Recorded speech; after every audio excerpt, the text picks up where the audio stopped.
Hello दोस्तों, नमस्कार। कैसे हैं आप सब लोग? अच्छे ही होंगे और मन लगाकर अपनी पढ़ाई कर रहे होंगे। आज मैं आपके सामने लेकर आई हूँ पंडित प्रताप नारायण मिश्र का जीवन परिचय। तो आज हम पंडित प्रताप नारायण मिश्र का जीवन परिचय पढ़ेंगे, जो हिंदी गद्य में आता है, जो हिंदी गद्य के लेखक हैं। और ये 9th क्लास की बुक है, क्लास 9th। किसकी बुक है? क्लास 9th की बुक है, जिसमें सारे जीवन परिचय दिए गए हैं। जो भी दिए गए हैं ये हमारे एग्ज़ाम के लिए, टीजीटी का एग्ज़ाम हो, पीजीटी का हो, या हिंदी जिन जिन एग्ज़ामों में आती है उनके लिए बहुत ज़्यादा उपयोगी होती है। तो हम इसे आज पढ़ेंगे। इसमें जो चीज़ें दी गई हैं, तो सबसे पहले हम पढ़ेंगे इसमें आज हिंदी गद्य का जीवन परिचय, जो पहला पार्ट है, पंडित प्रताप नारायण मिश्र। आज हम इनके जीवन परिचय के बारे में देखेंगे। इसे हम गद्य खंड में ये आता है हमारा। ये सभी बच्चों के लिए, जो बच्चे 9th 10th 11th 12th में भी पढ़ रहे हैं, ये उनके लिए भी बहुत ज़्यादा उपयोगी है, क्योंकि उनके एग्ज़ाम में पूरा का पूरा जीवन परिचय एज इट इज रखा हुआ आ जाता है। तो ये सभी के लिए जो टॉपिक है ये लाभदायक है। तो आज हम पंडित प्रताप नारायण मिश्र के विषय में जानेंगे कि इन्होंने क्या क्या कार्य किया है हिंदी गद्य के क्षेत्र में, या हिंदी गद्य साहित्य के क्षेत्र में। सबसे पहले इनका नाम दिया हुआ है कि पंडित प्रताप नारायण मिश्र। इनका जीवन काल दिया हुआ है कि सन 1856 में इनका जन्म हुआ था और 1894 ईस्वी में इनकी मृत्यु हो गई थी। यहाँ एक दृष्टि में इनका जीवन परिचय दिया गया है, जो हमारे लेखन कार्य को, जो हम लिखते हैं या हम किसी को इसके बारे में बताते हैं, उसे और ज़्यादा अट्रैक्टिव बना देता है। और जो ये पॉइंट दिए हुए हैं, इन्हीं में से अक्सर क्वेश्चन अधिकतर पूछ लेता है एग्जामिनर। नाम इनका पूछ लिया है पंडित प्रताप नारायण मिश्र। आपको पता ही चल गया है कि इनका नाम क्या था, पंडित प्रताप नारायण मिश्र था। पिता का नाम इनके क्या था, पंडित संकटा प्रसाद मिश्र था। इनका जन्म सन 1856 ईस्वी में हुआ था। जन्म स्थान इनका ग्राम बैजे, उन्नाव, उत्तर प्रदेश में था। प्रारंभिक शिक्षा इनकी कहाँ हुई थी? कानपुर में हुई थी। संपादन इन्होंने कौन सी पत्र पत्रिकाओं का संपादन किया था? सबसे पहले ब्राह्मण और हिंदुस्तान पत्रिकाओं का संपादन किया। लेखन विधा इन्होंने किस किस क्षेत्र में लिखा, यानी इन्होंने गद्य की कौन सी विधाएं लिखी? निबंध, नाटक और काव्य लिखे। क्या लिखा इन्होंने? निबंध, नाटक, काव्य लिखे। भाषा शैली, भाषा प्रभावपूर्ण एवं मुहावरेदार थी। क्या थी इनकी भाषा? लोगों को प्रभावित करने वाली थी, जिसमें मुहावरों का भी भरपूर प्रयोग किया गया था। शैली गंभीर और विचारात्मक थी। गंभीर विचारात्मक शैली कहते हैं जब हम किसी भी टॉपिक को लेकर उस पर विचार मंथन करते हैं, बहुत ज़्यादा उस पर विचार करते हैं, सोचते हैं, तर्क वितर्क करते हैं, तो वह हमारी गंभीर विचारात्मक शैली के अंतर्गत आता है। हास्य व्यंग्यपूर्ण शैली का प्रयोग इन्होंने अपनी भाषा शैली में किया है। हास्य व्यंग्यपूर्ण शैली कहते हैं हम किसी भी विषय के बारे में, उसकी कमियों के बारे में उपहास करना, या उसको सुधारने के लिए लोगों को प्रेरित करना या व्यंग कसना, वह हमारी हास्य व्यंग्यपूर्ण शैली के अंतर्गत रखा जाता है। इनकी प्रमुख रचनाएं थी, क्या थी? प्रताप पीयूष, हठी अमीर। कभी आ जाता है कि प्रताप पीयूष किसकी है, तो पंडित प्रताप नारायण मिश्र की है। याद रखेंगे, पैसे प्रताप पीयूष और पैसे ही प्रताप नारायण मिश्र, इस तरह भी हम याद रख सकते हैं। ठीक है, पैसे प्रताप पीयूष और पैसे पंडित प्रताप नारायण मिश्र। हठी हमीर भी इनकी रचनाएं हैं पंडित प्रताप नारायण मिश्र की। इनका निधन सन 1894 ईस्वी में हो गया था। हिंदी साहित्य में स्थान, हिंदी साहित्य की महान सेवा की। जो पंडित प्रताप नारायण मिश्र थे, इन्होंने हिंदी साहित्य की महान सेवा की है, और हिंदी के प्रचार प्रसार में अविस्मरणीय योगदान दिया है, क्योंकि इन्होंने हिंदी का बहुत अधिक प्रचार और प्रसार किया था। अब इनका जीवन परिचय देखेंगे, जो थोड़ा लॉन्ग दिया हुआ है ना, डीपली दिया हुआ है। अब देखेंगे, पंडित प्रताप नारायण मिश्र का जन्म उन्नाव जिले के बैजे नामक गांव में या ग्राम में सन 1856 ईस्वी में हुआ था। इनके पिता का नाम पंडित संकटा प्रसाद मिश्र था। मिश्र जी की प्रारंभिक शिक्षा कानपुर में हुई। इनके पिता इन्हें ज्योतिष ज्ञान कराकर पैतृक व्यवसाय में लगाना चाहते थे, परंतु मनमोजी स्वभाव होने के कारण मिश्र जी ने स्वाध्याय से ही संस्कृत, उर्दू, फारसी, अंग्रेजी और बांग्ला भाषा का ज्ञान प्राप्त किया था। अभी कह रहे हैं इनका जन्म उन्नाव जिले के यानी उन्नाव एक जिला है जो हमारे यूपी में पड़ता है। उसी का बैजे नामक एक गांव है जहां इनका जन्म 1856 ईस्वी में हुआ था। इनके पिता का नाम पंडित संकटा प्रसाद मिश्र था, क्योंकि ये पंडित जाति में पैदा हुए थे, इसीलिए इनके नाम के आगे पंडित लगा हुआ है। मिश्र जी की प्रारंभिक शिक्षा कहाँ हुई? प्रारंभिक यानी शुरुआती शिक्षा, जब बच्चा स्कूल में पहली बार एडमिशन लेता है, कानपुर में हुई। इनके पिता इन्हें ज्योतिष ज्ञान कराकर पैतृक व्यवसाय, यानी ये पंडित थे तो पंडित क्या करते हैं, ज़्यादा पत्रा वगैरह देखते हैं, ज्योतिषी का कार्य करते हैं, हवन वगैरह करते हैं। यही इनका रोजी रोटी का वो भी होता है, मतलब जैसे कहते हैं एक व्यवसाय होता है या काम होता है जिससे ये अपनी रोजी रोटी कमाते हैं। तो ये इन्हें ज्योतिष का ज्ञान कराकर पैतृक व्यवसाय में लगाना चाहते थे। पैतृक व्यवसाय ये होता है जो हमारे बाप दादाओं ने किया है, हमारे पापा ने किया है, फिर हमारे बच्चे भी उसे ही करेंगे। जैसे हमारे बाबा ने किया, फिर हमारे पापा ने किया, और फिर हम भी उसी कार्य को करे हुए हमारा पैतृक व्यवसाय होता है। सपोज जैसे एग्जांपल करते हैं, हमारे दादा परदादा ने कोई दुकान रखी होगी, फिर उसी में हमारे पापा ने कमाया, उसी में हमारे भैया ने कमाया, उसी में हमारे भतीजे कमा रहे हैं ना। ऐसे बेटे का बाप का व्यवसाय बेटा संभालता चला जाए, तो उसी तरह के व्यवसाय में इनके पिता इन्हें लगाना चाहते थे। परंतु इनकी रुचि ज्योतिष शास्त्र में बिल्कुल भी नहीं थी। यहाँ कह रहा है परंतु मनमोजी स्वभाव होने के कारण मिश्र जी ने स्वाध्याय से, ये मनमोजी स्वभाव के थे, यानी अपनी मन की मर्जी के करने वाले थे। जैसे कोई बच्चा होता है ना, अपनी मन की मर्जी से करता है। और आजकल ये भी हो गया है कि शिक्षा में जो बच्चे की रुचि है जिसमें, वही उसे पढ़ने दिया जाए, है ना, बच्चा कर करके सीखता है। तो इन्होंने स्वाध्याय से ही संस्कृत, उर्दू, फारसी, अंग्रेजी और बांग्ला भाषा का ज्ञान प्राप्त किया था अपने अध्ययन से ही, यानी इन्होंने स्वयं पढ़ के, स्वयं बुकों को ले लेके संस्कृत, उर्दू, फारसी, अंग्रेजी और बांग्ला भाषाओं का ज्ञान प्राप्त कर लिया था। मिश्र जी कानपुर में नाटक सभा का गठन करके हिंदी का अपना रंगमंच बनाना चाहते थे। मिश्र जी कानपुर में नाटक सभा का गठन करके, यानी कोई नाटक, एक नाटक जैसे कोई प्रहसन नाटक लिखते हैं, उसमें बहुत सारे पात्र होते हैं, उन पात्रों को इकट्ठा करके अलग अलग नाम देकर उसका एक गठन करना चाहते थे। इनके हिंदी का अपना एक रंगमंच, यानी अपने नाम से एक रंगमंच बनाना चाहते थे। पहले जो नाटक थे या ये थे, जब इनका नाटक किए जाते थे तो एक रंगमंच बनाया जाता था और वहाँ बारी बारी से आकर उसे प्रस्तुत किया जाता था लोगों के सामने। इन्हें संगीत में रुचि थी। क्या थी? इन्हें संगीत करना बहुत ज़्यादा पसंद था। इसी रुचि के कारण इन्होंने लावणी और ख्याल लिखने प्रारंभ किए। लावणी और ख्याल, यहाँ ये लावणी और ख्याल से क्या तात्पर्य या किसे कहा जाता है? लावणी होता है संगीत, कविता, नृत्य और नाट्य या नाटक सभी को मिलाकर एक लावणी बनती है। क्या है? संगीत, कविता और नृत्य और नाटक आदि सभी को मिलाकर एक लावणी बन जाती है। उसे लावणी का रूप कहा जाता है कि इन्होंने संगीत गाया, कविताएं लिखी, नृत्य किया और बहुत सारे नाटक लिखे, उन सभी को मिलाकर लावणी बन जाती है। तो सबसे पहले इन्होंने ये चीज़ें लिखी। ख्याल लिखना प्रारंभ किए। ख्याल कहते हैं, ख्याल एक हिंदुस्तानी संगीत का नाम होता है, यानी इंडियन संगीत होता है जो हिंदी गीत पर आधारित है, जो हिंदी में गाया जाता है। हिंदुस्तानी है, हिंदी में गाया जाएगा। तो इन्होंने संगीत गाते थे, ये संगीत को गाते थे जो ये एक मधुर और लयबद्ध तरीके से, जैसे कहते हैं ना कि लहर बनाकर, जो ये ख्याल है ये हिंदी में गाया जाता है। हिंदी साहित्य में लहर के साथ, लहर, तय और लय और ताल के साथ गाया जाने वाला कहा जाता है, इसे हम ख्याल कहते हैं। इन्होंने सबसे पहले इन्हें लिखना प्रारंभ किया, यानी ये जो जितने भी गीत हैं, संगीत हैं, गाने हैं, सॉन्ग हैं जो लय के साथ गाए जाते हैं, ये सब लिखे ही गए हैं किसी ना किसी लेखक के द्वारा। गा तो कोई भी लेता है, लेकिन सबसे पहले इन्होंने लिखना शुरू किया।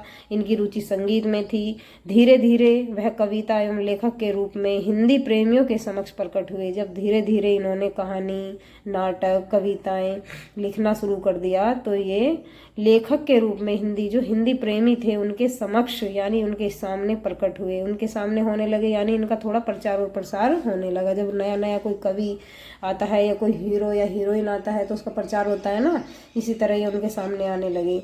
मिश्र जी भारतीय हिंदू जी को अपना गुरु मानते थे। किसे? भारतीय हिंदू जी को अपना गुरु मानते थे। इन्होंने ब्राह्मण तथा हिंदुस्तान पत्रों के माध्यम से नव जागरण का संदेश घर घर तक पहुंचाया। सबसे पहले इन्होंने क्या?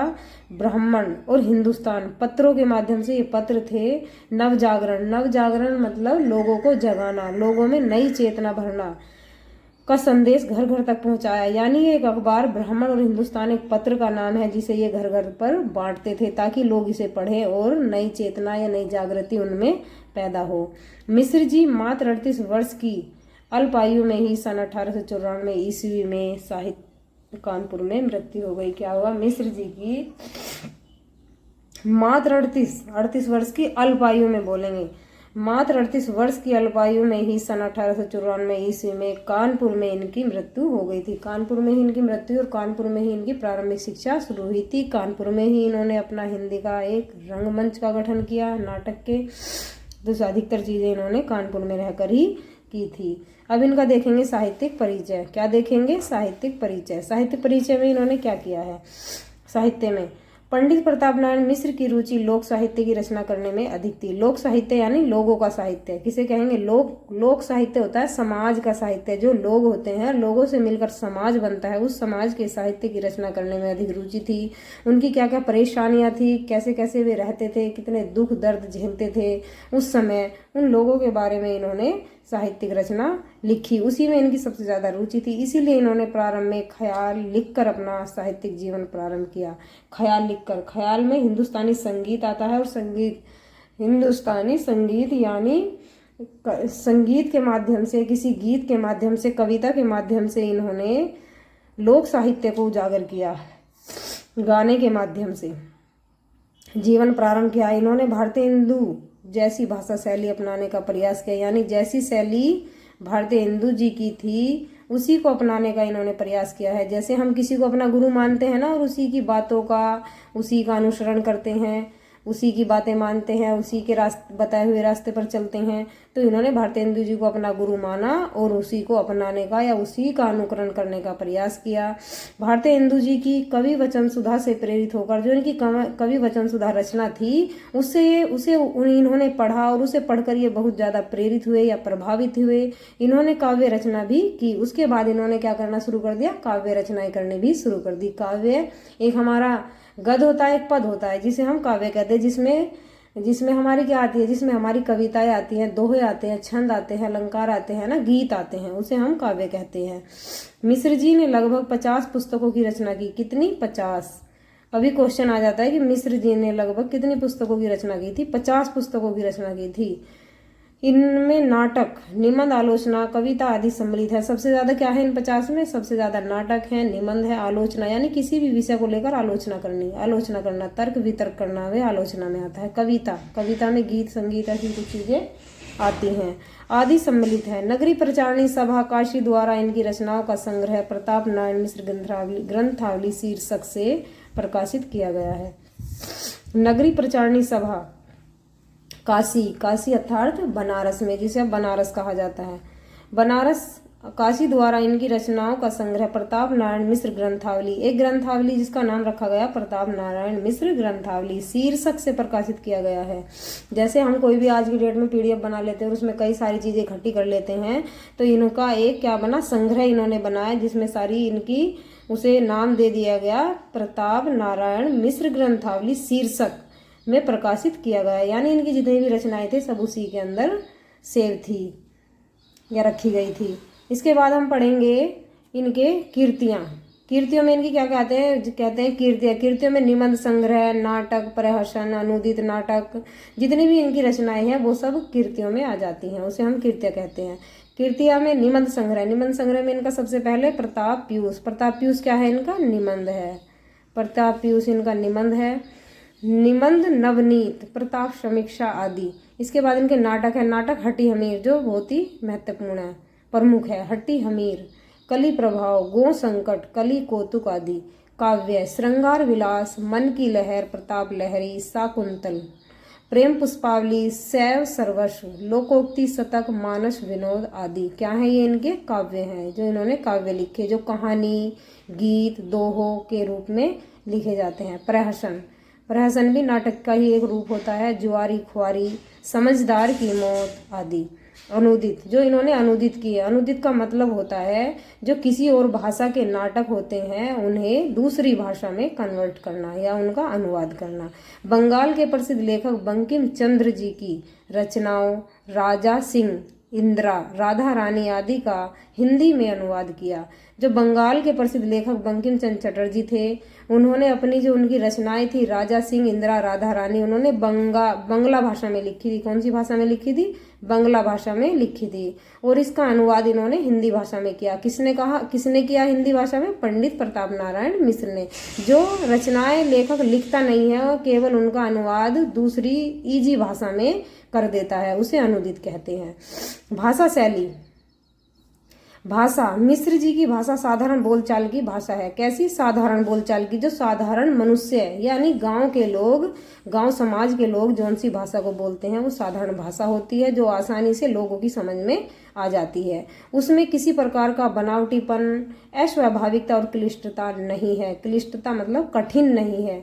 उन्होंने अपनी भाषा में ग्रामीण शब्दों का खुलकर प्रयोग किया है। ग्रामीण शब्दों का खुलकर यानी जो उनके नाटक है, निबंध है, कहानी है, गीत है, जो भी उन्होंने गाए हैं, रचे हैं, लिखे हैं, लोगों के सामने वे जाएं तो लोग उन्हें आसानी से पढ़ सके। अगर इंग्लिश में यही अपनी भाषा को लिखते, इंग्लिश में इन्होंने कोई भी लावणी, कोई भी गीत लिख दिया, क्या लोगों की समझ में आएगा? नहीं। तो इन्होंने लोक साहित्य के ऊपर लिखा है, तो लोक साहित्य में साधारण बोलचाल की भाषा आती है। जो हमारे गांव समाज के, देहात के लोग होते हैं वो पढ़े लिखे नहीं होते हैं, पढ़ना लिखना नहीं जानते हैं, लेकिन वो सुन सकते हैं।